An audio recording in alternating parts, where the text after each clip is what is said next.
Nagira sabe ahizo komite zo kubungabunga amahoro n'umutekano zitari aho zari zarasinziriye, ndabahamagarire ko muca muzivyura abajejwe intwaro mukazigendera mukabona ko ziri ku kivi, kandi nkasaba bene igihugu bose izi komite z'umutekano ntizigira umugambwe, ntizigira ishirahamwe, ntizigira idini, ntizigira ubwoko.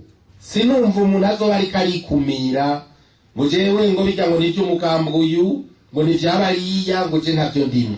Ni za twese.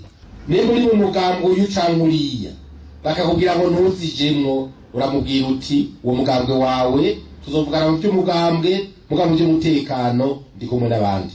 Umutumba ni wa twese, umutumba ari wa twese, n'umutekano w'umutumba uturaba twese. Aho duhanira imbibi intara, amakomine, amazone, imitumba tuhakorere cyane, tubashira amaso gusumba ahandi hose.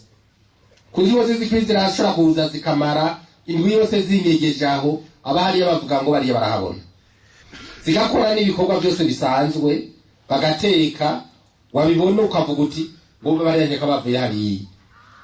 Ndabasabe rero tuvugane kenshi aho ku mipaka, duhana n'izindi ntara, duhana n'ayandi makomine, duhana n'ayandi mazone, duhana n'imitumba, eka mbere duhana na za nyumba kumi hose. Tuhakorere cyane, tuhashira amaso abona cyane. Kandi ikindi nagira nabamenyeshe nuko mu bijanye n'umutekano ntagire uzoza avuga ngo uno musi n'umusi w'akaruhuko ngo umutekano sindabiraha. Oya, umutekano tuburaba kwisaha ku munota kwisegonde, kuko inkozi z'ikibi nizigira ikonji.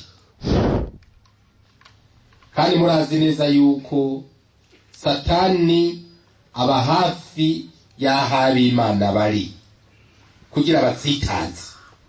Ndabasabe rero tubigira umwitwarariko, kandi niyo twabikora uko twese turi kumwe twese mu mwumvikano, ndazi neza yuko tuzotsinda izo nkozi z'ikibi maze tukibandaniriza mu bikorwa by'iterambere ata kintu na kimwe kiriko gituma kiduhungabanya.